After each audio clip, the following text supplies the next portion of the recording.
हमारे जो young dynamic writer, director, actor, the way he has scripted it, and I believe you have studied, read the entire history about Anna ji, and 7 बार आपने script को correct किया और उसके बाद ये बनाने की चेष्टा की है. And let me tell you, ladies and gentlemen, इन्होंने I think he's become the masters of biopic because इससे पहले इन्होंने शंभाजी राजे पर भी बायोपिक बनाई है. 3.5 साल हो गए अन्ना जी पे फिल्म बनाने का सपना देखा. ऐसा लगता है कल की बात है. कल सोचा था कि अन्ना जी को रामलीला मैदान में देखा, अन्ना जी के विचार सुने, अन्ना जी के विचार को स्टडी किया तो सोचा कि इस पे फिल्म बनानी चाहिए, क्योंकि ये एक ऐसा सब्जेक्ट है जो लोगों तक पहुंचेगा तो बहुत अच्छा लगेगा. अन्ना जी के पास स्क्रिप्ट लिख के गया तो डरता था कि मतलब अन्ना जी पता नहीं, मतलब अन्ना जी चकाचौंध से दूर रहते हैं, ये सब टेलीविज़न ये उनको उतना अच्छा नहीं लगता, अन्ना जी कैसा रिॲक्ट करेंगे. 2-3 बार अन्ना जी से मुलाकात भी नाही हो पाई.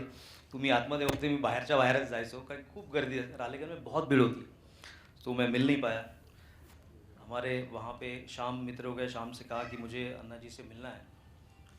अन्ना जी से जब मुलाकात हुई, मैं 5 मिनट का वक्त मांगा तो अन्ना जी ने कहा कि देखिए बहुत अच्छी बात है आप फिल्म बनाना चाहते हैं, लेकिन मेरा ऐसा मानना है कि आप गांधी जी पे फिल्म बनाइए, आप विवेकानंद जी पे फिल्म बनाइए. तो मैंने कहा अन्ना जी ये तो बहुत सही बात है, आप जो कह रहे हैं कि गांधी जी पे फिल्म बनाइए, विवेकानंद जी पे बनाइए, ये बहुत बड़े चरित्र है, लेकिन थोड़ा दोष हमारी पीढ़ी में है. हमारे लिए ये लोग भगवान हैं, लेकिन जब मैं आपको देखता हूँ तो मैं ये देखता हूँ कि एक छोटे से गांव से 7वीं पास आदमी दिल्ली के किसी प्लेटफॉर्म पे पहुँच के हुंकार भरता है भारत माता की जय, और पूरा देश जो आपको जानता भी नहीं शायद, वो आपके पीछे खड़ा हो जाता है. ये ऐसा ही नहीं होता, ये जीवन में इसके लिए बहुत कुछ करना पड़ता है. और जब सोचा, जब देखा तो मुझे लगा कि आप पे फिल्म बने तो ये समाज के लिए बहुत बड़ी बात होगी. मुझे लगता है अन्ना जी को मेरी वही बात अच्छी लगी होगी जो अन्ना जी ने मुझे हाँ कहा कि ये फिल्म समाज के फ़ायदे के लिए होगी. अन्ना जी हमेशा सिर्फ समाज का सोचते हैं. जब तक मैं उनके बारे में बोल रहा था अन्ना जी मुझे उतना सीरियसली नहीं ले रहे थे. जब मैंने अन्ना जी से कहा कि अन्ना जी ये फिल्म नए पीढ़ी को, समाज को बहुत बड़ा आईना देगी, अन्ना जी ने आशीर्वाद दिया. दोस्तों आजकल बायोपिक बनने का दौर चल पड़ा है, क्योंकि आजकल हमारे घरों से किताब की अलमारी चली गई है, टेलीविज़न ने ले लिया है, हमारा पढ़ने की इच्छा ख़त्म हो गई है. घर पे माँ दादी की कहानियाँ भी ख़त्म हो गई है, क्योंकि आज की ज़िंदगी की चकाचौंध ने औरतों को इंसान के कंधे से कंधे लगाकर भागने के लिए मजबूर कर दिया है.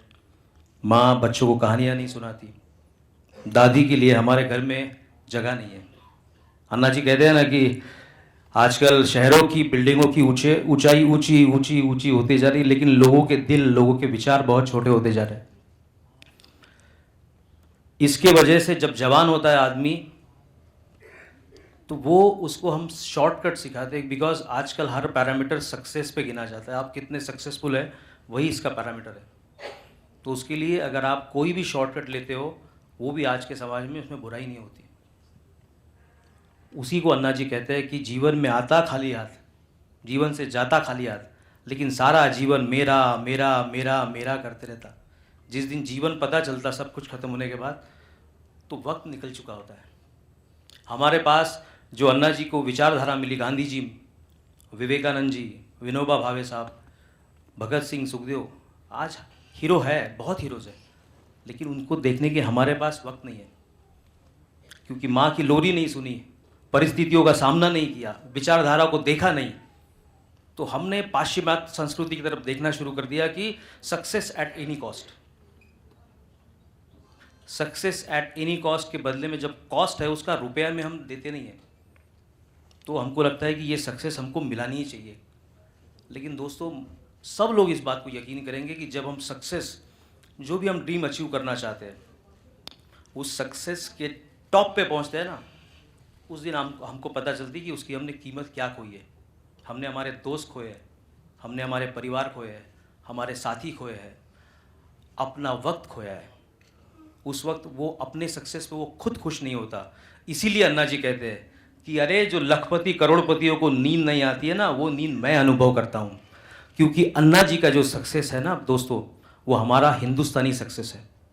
आज जिस तरह योग को हम बढ़ावा दे रहे हैं, क्योंकि योग से जो तंदुरुस्ती मिलती है उसमें बॉडी बिल्डिंग वाली तकलीफ नहीं है। अन्ना जी का जीवन भी हमारा वही है। As a writer, as a director, as a actor, मैं अन्ना जी पे फिल्म बनाने के लिए इसी तैयार हुआ जब मैंने देखा कि अन्ना जी, जैसे कि शिवाजी महाराज को जिजाऊ बचपन में सिखाया कि कुछ भी कर, एक मट्टी का किला बना लेकिन उस पर तेरा नाम लिख, वैसे ही अन्ना जी के माँ ने सिखाया कि जीवन में हमेशा सच बोलना, सच को डरने की कभी ज़रूरत नहीं होती। हमको भी हमारी माँ हमेशा सुनाती थी, हम भूल गए, अन्ना जी ने याद रखा। उस रास्ते पे चलने की वजह से परिस्थितियों में कितनी भी कठिनता आई, अन्ना ने उस विचार को नहीं छोड़ा। विचारधारा पकड़ी तो गांधी जी की पकड़ी, विनोबा भावे जी की पकड़ी। तो ये जो सक्सेस अन्ना जी ने मिलाया है, इस सक्सेस में सुख है, इस सक्सेस में नींद है। दोस्तों, as a writer, actor, director होने की वजह से मुझे बोला गया था 2 मिनट से ज़्यादा मत बोलना। मैं थोड़ा सा वक्त ज़्यादा ले लिया, माफ़ी चाहता हूँ।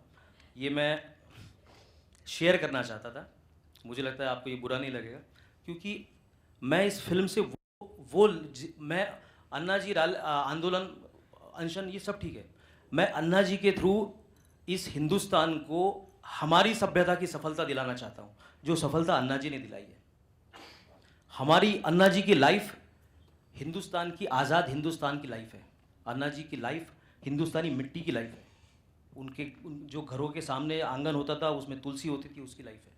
तो ये जर्नी हम अन्ना जी के थ्रू दिखाना चाहते हैं कि हमारी जो संस्कृति है, हमारे जो विचार है, हमारे पास जो जितना खजाना है, उस पे हम देखेंगे तो हमें सफलता मिलेगी। उस सफलता में खुशी होगी, वो सफलता हम सेलिब्रेट करने के लिए हमारा परिवार, हमारे दोस्त, सब कुछ हमारे साथ होंगे। ये फिल्म, जैसे अन्ना जी ने कहा कि सच में हमने 3 साल काफ़ी मेहनत की। मुझे मेरे टीम ने बहुत सपोर्ट किया। क्या कहूँ टीम के बारे में, मेरे कैमरामैन सुरेश जी, एडिटर संजय सांकला, मेरे हमेशा शीतल जी है जिन्होंने मुझे हमेशा प्रेरित किया कि यार अन्ना जी की फिल्म आपको बनानी चाहिए।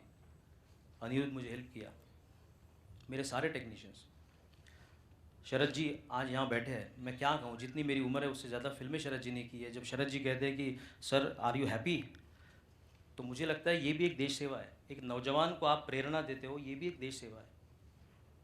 मैं दया सर को देखता हूँ, अपना काम स्क्रिप्ट लिए, पढ़ा और निकल गए, ये भी एक देश सेवा है कि आपने अपने वजह से किसी को तकलीफ नहीं दी।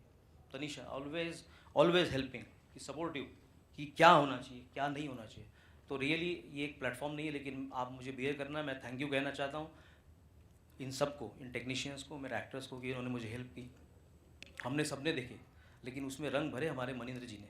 मनिंद्र जी के पास मैं गया कि सर, क्योंकि मैं इस फिल्म में प्रोड्यूसर नहीं चाहता, मैं ऐसा प्रोड्यूसर चाहता हूँ जो अन्ना जी के साथ जब बैठे तो अन्ना जी को कहीं तकलीफ ना हो, वो न्याय मिले वो। और मनिंद्र जी भी, देखिए दादा 180 फिल्म किया, लेकिन उन्होंने कभी प्रोडक्शन में नहीं आए। उन्होंने कहा कि बिकॉज ये फिल्म अन्ना जी पे है, इसलिए मैं ये फिल्म करना चाहता हूँ। सर, मैं आज तक कभी आपको थैंक यू नहीं बोला, लेकिन मैं यहाँ ऑन स्टेज आपको थैंक यू कहता है कि आपने अन्ना जी की फिल्म को जो हमें सपोर्ट किया, उसके लिए मैं थैंक यू कहना चाहता हूँ। दोस्तों, आज एक व्यक्ति को बहुत सच में दिल से मैं भूल रहा हूँ, बहुत याद कर रहा हूँ, रविंद्र जैन जी। अन्ना एक साल पहले की बात है, दादा के पास गया था। इतने बड़े व्यक्तित्व, मुझे तो मुंह से निकल भी नहीं रहा था कि मैं उनसे गाने में क्या बोलूँ। इतना बड़ा व्यक्तित्व कि मैं उनके सामने बहुत छोटा हूँ, उनके सामने क्या सोचूं। लेकिन उन्होंने अपने सर से हाथ मेरे सर पे रखा और बोला, हाँ शशांक, क्या चाहिए, तुम तो बहुत होशियार हो। इतना इनकरेजमेंट था कि मैं दादू के साथ बैठते गया। दादू हमेशा कहते थे, शशांक ये फिल्म बहुत चलेगी। दादू, आप हमारे साथ ही हैं, आपका आशीर्वाद इस फिल्म को बहुत ऊंचाई पे ले जाएगा। मैं दिव्या भाभी आपको बहुत शतशः नमस्कार करना चाहूँगा कि आप हमेशा उनका हेल्पिंग हैंड रहे। प्लीज़ एक बार आइए, बिल्कुल, मतलब प्लीज़ आइए, 1 मिनट प्लीज़ प्लीज़ प्लीज़ भाभी।